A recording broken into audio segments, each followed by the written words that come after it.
अस्सलाम वालेकुम viewers. Object oriented programming in Java की सीरीज़ में आज ये हमारी पहली वीडियो है जिसमें मैं आपको दूंगा इंट्रोडक्शन ऑब्जेक्ट ओरिएंटेड प्रोग्रामिंग का। ये ऑब्जेक्ट ओरिएंटेड प्रोग्रामिंग हम करेंगे जावा में। सो आइए स्टार्ट करते हैं। अच्छा, सबसे पहले तो आपको पता होना चाहिए कि जो प्रोग्रामिंग है वो दो तरीके से होती है। एक होती है प्रोसीजरल प्रोग्रामिंग, एक होती है ऑब्जेक्ट ओरिएंटेड।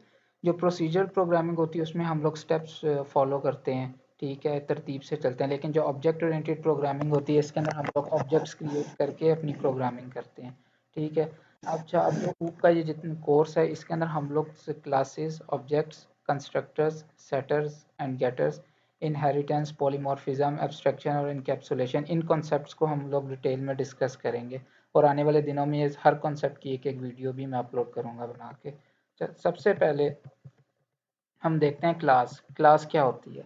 क्लास होती है group of peoples having same characteristics. जैसे बहुत ज़्यादा स्टूडेंट्स हैं इन क्लास में, उनकी करेक्टरिस्टिक्स भी आज सेम होंगी, तो इसलिए हम उनकी एक क्लास बना देते हैं। The class definition specifies what descriptive data is needed, मतलब कि एट्रीब्यूट्स के कौन से एट्रीब्यूट्स होने चाहिए क्लास में। उसके बाद आ जाते पॉसिबल एक्शंस, मतलब कि मेथड्स, कौन कौन से मेथड्स होने चाहिए। तो क्लास के अंदर ये दो चीज़ें होती हैं। इसकी एग्जांपल हम आगे देखते हैं। अब ये क्लास है, इसको ये क्लास का सिंटैक्स है डिफाइन करने का। पब्लिक क्लास, क्लास का नेम, और इसके अंदर एट्रीब्यूट्स और मेथड्स होते हैं। और नीचे ये एक एग्जांपल दी हुई है क्लास की। फॉर एग्जांपल अब ये क्लास है पर्सन, इसके अंदर एक एट्रीब्यूट है प्राइवेट इंट एज, ठीक है, और एक ही मेथड है इसका बना हुआ पब्लिक पर्सन, ठीक है। इसके अलावा इसके अंदर एक दूसरा मेथड भी बना हुआ है पब्लिक वाइड से एज। जैसा कि मैंने आपको पहले बताया था कि क्लास क्या होती है, specifies the characteristics of an entity but is not an instance of that entity। एक क्लास के अंदर करेक्टरिस्टिक्स होती हैं किसी भी एंटिटी की। फॉर एग्जांपल अगर मैं क्लास बना रहा हूँ एनिमल, तो उसके अंदर एनिमल्स की जो करेक्टरिस्टिक्स होंगी वो होंगी जो हम एट्रीब्यूट्स के थ्रू डिफाइन करेंगे और मेथड्स के थ्रू डिफाइन करेंगे, ठीक है।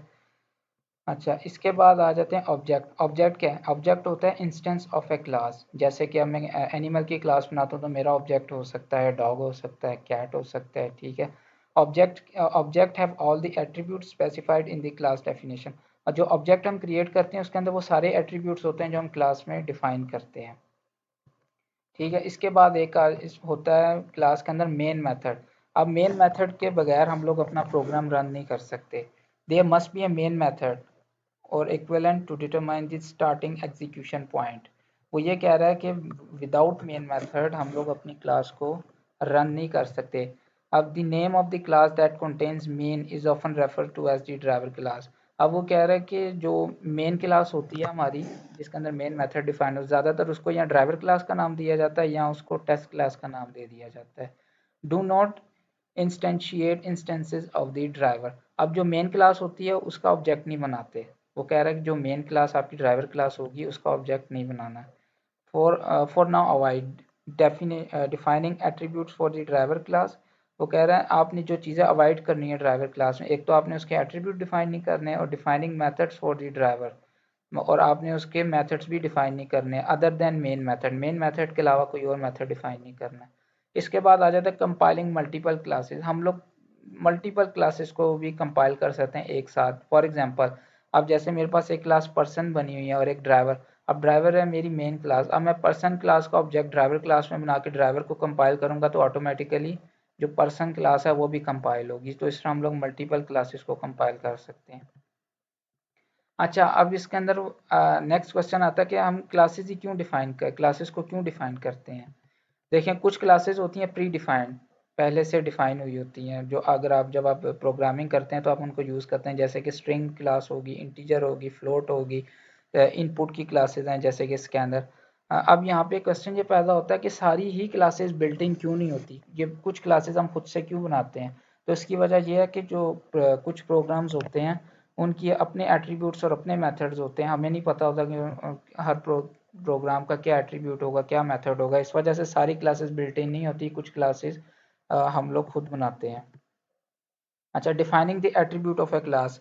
अब मैं आपको बताऊंगा इसमें कि हम लोग एट्रीब्यूट कैसे डिफाइन करते हैं क्लास में। सबसे पहले तो एट्रीब्यूट डिफाइन करने से पहले उसमें एक आ जाता है एक्सेस मॉडिफायर, ठीक है। एक्सेस मॉडिफायर मतलब कि वो एट्रीब्यूट प्राइवेट होगा, पब्लिक होगा। अच्छा, इसके बाद आ जाता है एट्रीब्यूट का नाम। एट्रीब्यूट का नाम नहीं, एट्रीब्यूट की डाटा टाइप आ जाती है कि वो इंटीजर टाइप होगी डाटा टाइप, आया कि वो कोई न्यूमेरिक वैल्यू उसके अंदर सेव होगी, या स्ट्रिंग होगा उसकी डाटा टाइप, या फ्लोट होगी।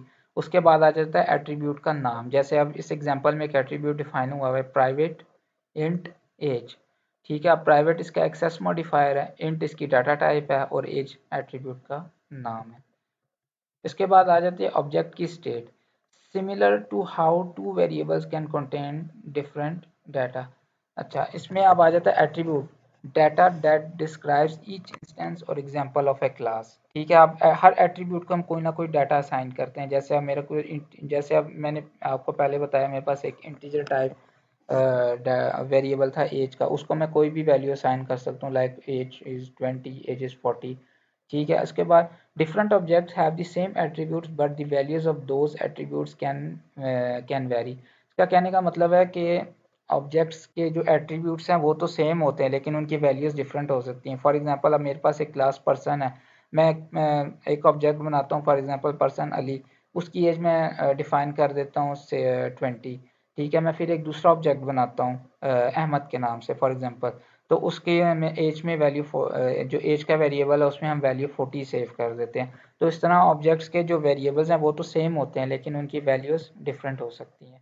फॉर एग्जांपल अब ये नीचे एग्जांपल भी आई है, two students objects each have a health attribute but the current value of their health can differ, ठीक है। The current value of an object attribute determine its state. For example आप देखें अब ये नीचे दो पर्सन के इमेज के थ्रू एग्जांपल दी कि अब दो पर्सन के ऑब्जेक्ट्स बने हुए, एक की एज 50 है, एक की एज 0.5 से सेव किया। इसी तरह दोनों के वेट्स हैं, एक में weight 125 kilo KG value save है, दूसरे में 7, ठीक है। अच्छा, उसके बाद आ जाता है defining the method of a class in Java. मैंने आपको बताया था क्लास में दो चीज़ें होती हैं, एक तो होता है एट्रीब्यूट और दूसरा होता है मेथड। अब हमने मेथड कैसे डिफाइन करना है, सबसे पहले तो मेथड का फॉर्मेट देख लेते हैं। इसमें सबसे पहले आता है एक्सेस मॉडिफायर, आया कि आपका मेथड पब्लिक होगा प्राइवेट होगा, फिर आ जाती है उसकी रिटर्न टाइप, आपका मेथड कुछ रिटर्न भी करेगा या नहीं। रिटर्न टाइप अगर हो तो उसकी रिटर्न टाइप इंटीजर हो सकती है, स्ट्रिंग हो सकती है, फ्लोट हो सकती है, जितनी भी डाटा टाइप सेव है। और इसके अलावा किसी क्लास का नाम भी हो सकता है, कोई क्लास भी डाटा टाइप हो सकती है आपके मेथड की। उसके बाद आ जाता है मेथड का नाम, मेथड का नाम कुछ भी हो सकता है, जैसे एग्जांपल में लिखा हुआ है से एज। अच्छा, उसके बाद अब मेथड के हम पैरामीटर पास हो भी सकते हैं और नहीं भी हो सकते। जैसे इसके अंदर पैरामीटर्स है, पैरामीटर्स आपने मेथड को पास करना, सबसे पहले उसकी डाटा टाइप आएगी फिर पैरामीटर का नेम।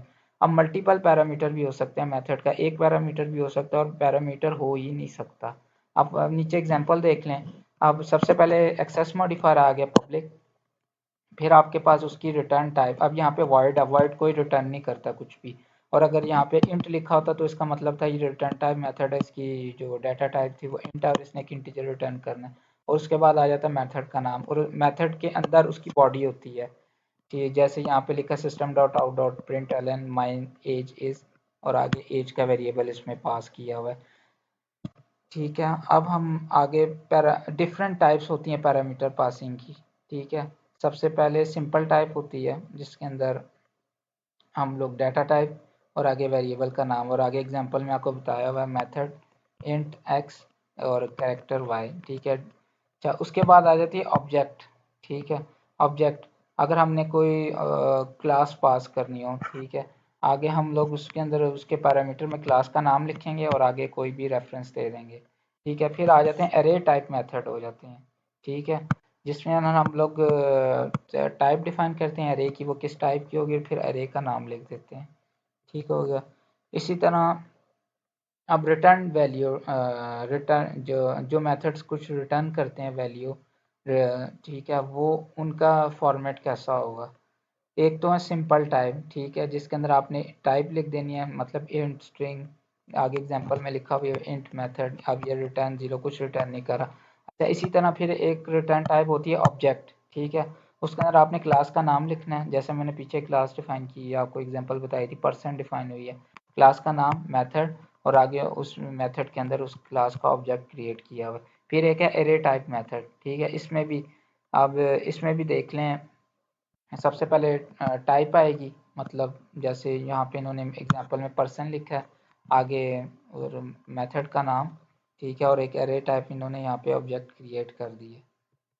अच्छा, अब अब अगला क्वेश्चन आ जाता है व्हाट आर मेथड्स। ठीक है, मेथड्स क्या होते हैं? मेथड्स होते हैं, अब एक क्लास डिफाइन किया, उसके कुछ भी पॉसिबल एक्शंस हो सकते हैं। जैसे मैंने एक क्लास बनाई है कैलकुलेटर की, ठीक है, अब कैलकुलेटर क्या क्या कर सकता है, उसके क्या क्या फंक्शनैलिटीज़ हैं। कैलकुलेटर ऐड कर सकता है, सब्ट्रैक्ट कर सकता है, मल्टीप्लाई कर सकता है, डिवाइड कर सकता है, और मल्टीपल और उसकी फंक्शनैलिटीज़ हैं। ठीक है, तो पॉसिबल बिहेवियर और actions for each instance of a class, ठीक है, दिस इज कॉल्ड मेथड। ठीक है, अब यहाँ पे नीचे डिफरेंट एग्जांपल दिए। अब जैसे एक पर्सन है, ठीक है, अब पर्सन की क्या फंक्शनैलिटी है? पर्सन जो है हमारा, पर्सन वॉक कर सकता है, उसकी फंक्शनैलिटी में शामिल है। वो टॉक कर सकता है। इसी तरह फिश है, उसकी फंक्शनैलिटी क्या है? वो स्विम कर सकती है। इसी तरह बर्ड है, उसकी फंक्शनैलिटी क्या है? वो फ्लाई कर सकता है। तो ये डिफरेंट टाइप के मेथड्स हैं। ठीक है, इसके बाद आ जाती है इंस्टेंसिएशन। ठीक है, अब हम इसमें आ जाता है, हम लोगों ने अपनी क्लास का जो ऑब्जेक्ट है उसको कैसे डिफाइन करना है, उसको कैसे क्रिएट करना है। सबसे पहले आ जाएगा क्लास का नाम। ठीक है, उसके बाद आ जाएगा इंस्टेंस नेम। उसके बाद एक कीवर्ड आता है न्यू का, फिर हम उसका कंस्ट्रक्टर कॉल करते हैं। ठीक है, अब जैसे एग्जांपल में यहाँ पे एक क्लास है पर्सन, ठीक है, क्लास का नेम जिम, इंस्टेंस नेम हो गया इक्वल्स टू न्यू। न्यू एक कीवर्ड है जो मेमोरी एलोकेशन करता है ऑब्जेक्ट को। ठीक है, उसके बाद हमने उस क्लास का कंस्ट्रक्टर कॉल किया हुआ। ठीक है, तो हम लोग जो ऑब्जेक्ट है उसको इस तरह क्रिएट करते हैं। इसी तरह ये देखें स्कैनर। अब एक स्कैनर एक बिल्ट इन क्लास है जावा की। ठीक है, जो मैंने आपको पहले बताया था ना, कुछ बिल्ट इन क्लासेस होती हैं, कुछ हम खुद बनाते हैं। जो स्कैनर है ये बिल्ट इन है, और जो पर्सन है ये हमने खुद क्रिएट की हुई है। अब इसी तरह देख लें, एक स्कैनर क्लास का नाम जो आगे लिखा है इन, इंस्टेंस नेम न्यू स्कैनर। ठीक है, अब हमने इसका कंस्ट्रक्टर कॉल किया, और कंस्ट्रक्टर में एक पैरामीटर पास हुआ सिस्टम डॉट इन। इसका मतलब है कि इसने इनपुट रीड करनी है। इसके बाद आ जाते हैं कंस्ट्रक्टर। ठीक है, कंस्ट्रक्टर हम क्रिएट करते हैं, एक स्पेशल मेथड होता है जो एट्रीब्यूट्स के बाद हम लोग क्रिएट करते हैं। ठीक है, एज इट इज़ क्लास का नाम होता है, इसकी कोई रिटर्न टाइप नहीं होती, और इसके अंदर हम लोग एट्रीब्यूट्स को इनिशियलाइज करते हैं। ठीक है, और कंस्ट्रक्टर बनाने की एक सबसे बड़ी वजह यह है कि हमने ऑब्जेक्ट क्रिएट करना होता है। विदाउट कंस्ट्रक्टर हम ऑब्जेक्ट क्रिएट ही नहीं कर सकते। अब देखिए, जैसे यहाँ पे इन लोगों ने एक कंस्ट्रक्टर क्रिएट किया, इसके अंदर वैल्यूज इनिशियलाइज की हुए हैं एक्स वाई जी। ठीक है, जब भी हम लोगों ने इसका ऑब्जेक्ट इन कंस्ट्रक्टर कॉल करेंगे तो हम लोग इसका ऑब्जेक्ट क्रिएट कर लेंगे। जब ऑब्जेक्ट क्रिएट होगा तो जो कंस्ट्रक्टर के अंदर वैल्यू सेव है उनको हम लोग एक्सेस कर सकते हैं इजीली। ठीक है, कंस्ट्रक्टर दो किस्म के होते हैं, एक होता है नॉन पैरामेट्रिक और एक होता है पैरामेट्रिक। ठीक है, और कंस्ट्रक्टर की कभी भी कोई भी रिटर्न टाइप नहीं होती। अब यहाँ पे देख लें, बॉक्स ओपन हुआ है, इसके अंदर एग्जांपल आ रही है कंस्ट्रक्टर का सिंटैक्स आ रहा है कि कंस्ट्रक्टर कैसा होता है। क्लास का नाम पब्लिक पर्सन और आगे पैरेंथेसिस और कंस्ट्रक्टर की बॉडी। कंस्ट्रक्टर की कोई भी रिटर्न टाइप नहीं होती और एज इट इज क्लास का नाम होता है। ठीक है, कंस्ट्रक्टर। अच्छा, एक होता है डिफ़ॉल्ट कंस्ट्रक्टर। अगर हम लोग कंस्ट्रक्टर नहीं भी क्रिएट करते तो ऑटोमेटिकली क्लास के अंदर एक डिफ़ॉल्ट कंस्ट्रक्टर होता है जिसका कोई पैरामीटर नहीं होता। ठीक है, तो हम लोग विदाउट क्रिएट कंस्ट्रक्टर बनाए भी ऑब्जेक्ट क्रिएट कर सकते हैं बाय यूजिंग डिफ़ॉल्ट कंस्ट्रक्टर। ठीक है, अच्छा, अब इसके अंदर आ जाते, इसके बाद आ जाते हैं मेथड्स। हम लोगों ने क्लास के बाहर मेथड्स को कैसे एक्सेस करना है, जो हमने क्लास के अंदर मेथड्स डिफाइन किए हुए हैं। फॉर एग्जांपल, अगर मैंने इसको किसी दूसरी क्लास के मेन मेथड में एक्सेस करना है तो मैं कैसे करूँगा? उसके लिए सबसे पहले मुझे उसका ऑब्जेक्ट क्रिएट करना पड़ेगा। जैसे यहाँ पे आपको एग्जांपल में बताया भी हुआ है कि person Jim equals to new person. अब जो ये ऑब्जेक्ट बन गया ना इस पर्सन का, इसके थ्रू मैं पर्सन क्लास का कोई भी मेथड है वो एक्सेस कर सकता हूँ। ठीक है, अच्छा, आप देख लें, जिस तरह मैंने स्कैनर क्लास, स्कैनर मतलब मैंने इनपुट लेनी है तो मैं स्कैनर क्लास का सबसे पहले ऑब्जेक्ट क्रिएट करूँगा। ठीक है, फिर उसकी इंस्टेंस के थ्रू मैं उसकी फंक्शंस को कॉल करूँगा। जैसे मैंने इंटीजर रीड करना है तो मैं नेक्स्ट इन कॉल कर लूँगा। अगर मैंने एक स्ट्रिंग रीड करना है तो मैं सिर्फ डॉट नेक्स्ट एक मेथड है स्कैनर का वो कॉल कर लूँगा। ठीक है, इसके बाद आ जाते हैं calling methods outside the class you have defined. जो हमने मेथड्स डिफाइन किए हुए हैं उनको आउटसाइड द क्लास कैसे एक्सेस करना है। तो सेम इसी तरह मैंने, अगर जैसे यहाँ पे एग्जांपल में ड्राइवर क्लास बनी हुई है। ठीक है, ड्राइवर क्लास बनी है, मैंने सबसे पहले मेरे पास एक पर्सन क्लास थी, मैंने उसका ऑब्जेक्ट क्रिएट कर दिया मेन मेथड में। ठीक है, फिर इस ऑब्जेक्ट के थ्रू मैंने जो भी पर्सन क्लास में मेथड्स डिफाइन किए हुए हैं मैंने वो एक्सेस कर लें। जैसे अब ये person BART equals to new person. ठीक है, अब BART डॉट बिकम ओल्डर। अब बिकम ओल्डर एक मेथड है जो पर्सन क्लास में डिफाइन है, तो मैंने इसको आउटसाइड द क्लास एक्सेस किया with the help of object. ठीक है। अब इनसाइड द क्लास मैंने मेथड्स को कैसे एक्सेस करना, फॉर एग्जांपल मेरे पास एक पर्सन क्लास है, उसके अंदर दो मेथड्स क्रिएट हुए हैं, एक है बर्थडे के नाम से, एक है बिकम ओल्डर। अब मैंने देखे बिकम ओल्डर वाला मेथड मैंने अगर एक्सेस करना है बर्थडे क्लास में, तो मैंने उसको सिंपली कॉल किया विदाउट ऑब्जेक्ट क्रिएट किए। तो सिंपल तरीके से हम लोग मेथड्स को एक्सेस कर सकते हैं। अच्छा, इसके बाद ये सेम इसी तरह एग्जांपल दी हुई है आगे कि हम लोगों ने वो आउटसाइड द क्लास मेथड्स कैसे एक्सेस करने हैं। तो मैंने आपको बता दिया ऑब्जेक्ट क्रिएट करना है, उस ऑब्जेक्ट के थ्रू आप लोगों ने मेथड्स को एक्सेस करना है क्लास के, जिस क्लास का ऑब्जेक्ट क्रिएट किया हुआ है आपने। ठीक है। अब ये आपको जो ऑब्जेक्ट कॉल किया हुआ है इसकी डेफिनेशन बता रहा है कि ये ऑब्जेक्ट वाइड टाइप है। ठीक है। अब इसके अंदर इसकी बॉडी है जिसमें माई एज इज़, जैसे ही आप ये मेथड कॉल करेंगे प्रोग्राम रन करेंगे तो आपके कंसोल पे प्रिंट हो जाएगा माई एज इज़ 321 123, जो भी आपने एज के वेरिएबल में वैल्यू सेव की होगी वो प्रिंट कर देगा। अच्छा, सिमिलरली अब एक नेक्स्ट एग्जांपल आपको बता रहा है कि एक पर्सन क्लास है। ठीक है। अब आपने जो कंस्ट्रक्टर है, कंस्ट्रक्टर के अंदर आपने एक स्कैनर क्लास को कॉल किया हुआ है, मतलब आप कुछ इनपुट कर ले रहे हैं, इनपुट लेके आप वो एज वेरिएबल में सेव करें, फिर आपका एक और मेथड बना हुआ है से एज। ठीक है। अब जब आप ये मेथड कॉल करेंगे तो ये आपकी जो एज होगी वो प्रिंट कर देगा। अच्छा, अब आपने आ जाता है कि ऑब्जेक्ट कैसे क्रिएट करना है। ठीक है। ऑब्जेक्ट क्रिएट करने की दो स्टेजेस हैं। ठीक है। एक तो यह है कि सबसे पहले आप जैसे वेरिएबल इनिशियलाइज करते हैं इसी तरह आप रेफरेंस के थ्रू सबसे पहले इनिशियलाइज करते हैं। ठीक है। उसके बाद आप कंस्ट्रक्टर कॉल करके ऑब्जेक्ट क्रिएट करते हैं। ठीक है। जैसे अगर आपने कंस्ट्रक्टर कॉल नहीं किया तो फॉर एग्जांपल जैसे यहाँ पे पर्सन जिम लिखा है तो इस जिम के अंदर वैल्यू नल होगी। जैसे ही आप कंस्ट्रक्टर कॉल करेंगे उसके पैरामीटर, अगर तो आपका पैरामीट्रिक कंस्ट्रक्टर है तो उसके अंदर कोई वैल्यू पास करेंगे तो उसकी जो नल वैल्यू है वो ख़त्म हो जाएगी। ठीक है। अब जैसे आपने देखें यहाँ पे आपने जो न्यू पर्सन और पैरामीटर में उसके 12 पास किया है, तो यहाँ पे जिम में पहले नल था, जैसे ही आपने कंस्ट्रक्टर कॉल किया तो इसके अंदर वैल्यू क्या सेव हो जाएगी 12। ठीक है। अब नेक्स्ट इसने 22 पास कर दिया तो इसके अंदर 22 वैल्यू सेव हो जाएगी। ठीक है। अब यहाँ पे दो टर्मिनोलॉजीज हमारे पास आती हैं। ठीक है। मेथड्स और फंक्शंस। अब इन दोनों में फ़र्क क्या है, इन दोनों में फ़र्क देख लेते हैं अब। ठीक है। Both include defining a block of code that be invoked via the name of the method. दोनों में कोई ना कुछ कोड होता है और इसको हम लोग कॉल करते हैं। ठीक है। अब मेथड क्या होता है, methods A block of code that is defining with in a class. ठीक है। जो क्लास के अंदर डिफाइन होता है उसको हम मेथड कहते हैं, जो आउटसाइड द क्लास डिफाइन हो, मतलब कि जैसे कि सी प्लस प्लस की स्ट्रक्चरल लैंग्वेज प्रोग्रामिंग में देख लें, वहाँ पे जो हम लोग डिफाइन करते हैं फंक्शंस, वो आउटसाइड द क्लास होते हैं तो उनको हम फंक्शंस कहते हैं, और जो within the class define हो उनको हम मेथड्स कहते हैं। ठीक है। Every object that is an instance of this class, for example Jim is an instance of a person, will be able to invoke these methods. ठीक है।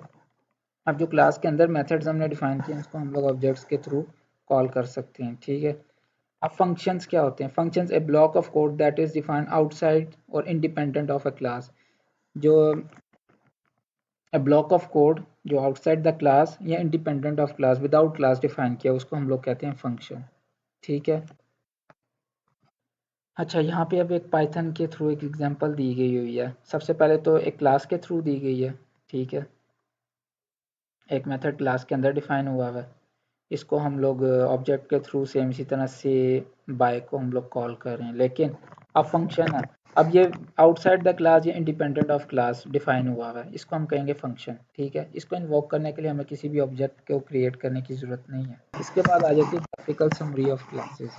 इसके अंदर आ जाती हैं UML diagrams, unified modelling language. Different किस्म की ये diagrams होती हैं जिसमें से एक होती है क्लास डायग्राम, जिसको वो कह रहा है ग्राफिकल समरी ऑफ क्लासेस। अब इस क्लास डायग्राम के अंदर मेथड्स होते हैं और एट्रीब्यूट्स होते हैं। ठीक है। अब इसकी आगे मैं आपको एक एग्जांपल दिखा देता हूँ। इसकी एग्जांपल सबसे पहले तो सिंटैक्स बताया हुआ है क्लास डायग्राम का, जिसके अंदर टॉप पे क्लास का नाम, फिर उसके अंदर आ जाते हैं एट्रीब्यूट्स। ठीक है। फिर आ जाते हैं मेथड्स। अब नीचे ये एग्जांपल है पर्सन क्लास। अब इसके अंदर ऊपर ये एट्रीब्यूट्स डिफाइन किए गए हैं जैसे कि एज, फिर ये उसके मेथड्स हैं जिसके अंदर गेट एज, गेट फ्रेंड्स और ये इसके मेथड्स हैं। तो इसके बाद हम डिस्कस करते हैं, हमारे पास एक कीवर्ड होता है प्राइवेट, ठीक है। अब इसका काम क्या होता है, अब आपने नोट किया होगा कि जब हम लोग एट्रीब्यूट डिफाइन करते हैं तो उसकी डाटा टाइप से पहले हम या तो लिखते हैं प्राइवेट या तो लिखते हैं पब्लिक, ठीक है। अगर तो हमने प्राइवेट लिखा होता तो हम लोग इस एट्रीब्यूट को क्लास के बाहर एक्सेस नहीं कर सकते। अगर हमने इसको क्लास के बाहर एक्सेस करना है तो इसके लिए हम लोगों को सेटर गेटर क्रिएट करने पड़ेंगे, या और अगर तो इसकी डाटा टाइप पब्लिक हो तो हम इसको डायरेक्टली एक्सेस कर सकते हैं। और इसको हम लोग एक तो सेटर गेटर के थ्रू भी एक्सेस कर सकते हैं। अच्छा, इसके बाद हमारे पास एक टर्म आ जाती है एनकैप्सुलेशन। इसका मतलब होता है सिंपल वर्ड्स में, सिंपल वर्ड्स इंफॉर्मेशन हाइडिंग, ठीक है। ये करता क्या है, protects the inner working of a class, ठीक है। जो क्लास के अंदर जितना भी डाटा है उसको प्रोटेक्ट करता है। Only allow access to the core of an object in a controlled fashion. जो सिर्फ क्लास का ऑब्जेक्ट होता है उसके पास एक्सेस होता है कि हम लोग क्लास का जितना भी डाटा उसको एक्सेस कर सकते हैं, अदरवाइज हम लोग एक्सेस नहीं कर सकते। सो जो ऊप है वो हम लोगों को एक तो सिक्योरिटी प्रोवाइड करती है कि हम लोगों का डाटा विदाउट ऑब्जेक्ट हम लोग एक्सेस नहीं कर सकते, ठीक है। और अगर हम लोगों ने डाटा एक्सेस करना है, जैसे मैंने आपको जैसे कि पहले बताया था कि हम लोग एक तो हम लोग ऑब्जेक्ट क्रिएट करते हैं, फिर ऑब्जेक्ट के थ्रू हम लोग फंक्शंस होते हैं गेट डाटा सेट डाटा, ठीक है, जिसको कहा जाता है एक्सेसर मेथड और म्यूटेटर मेथड। म्यूटेटर मेथड के थ्रू हम लोग जो क्लास का डाटा ऑब्जेक्ट क्रिएट करके एक्सेस करते हैं, हम कोई भी वैल्यू सेव कर सकते हैं। और अगर हमने वो वैल्यू गेट करनी है जो हमने सेव किया है तो हम लोग एक्सेसर मेथड जिसको कहते हैं गेट डाटा, ठीक है। और इसको दूसरे वर्ड्स में गेटर भी कहा जाता है और सेट और म्यूटेटर मेथड को सेटर भी कहा जाता है। तो हम लोग इसके थ्रू प्राइवेट डाटा एक्सेस करके उसमें मॉडिफिकेशन भी कर सकते हैं। अच्छा, इसके बाद हमारे पास आ जाते हैं ऊप के 4 पिलर्स, ठीक है। 4 पिलर्स, ये 4 कोर कॉन्सेप्ट्स हैं ऊप के, जिसके अंदर आ जाता है एनकैप्सुलेशन, जो कि अभी मैंने आपको बताया, जिसके अंदर हम लोग इंफॉर्मेशन हाइडिंग करते हैं। फिर एक आ जाता है एब्स्ट्रैक्शन, ठीक है। एब्स्ट्रैक्शन हम लोग यूज़ करते हैं कॉम्प्लेक्सिटी को रिड्यूस करने के लिए, ठीक है। फिर एक आ जाती है इसके अंदर एक कॉन्सेप्ट है इनहेरिटेंस, ठीक है।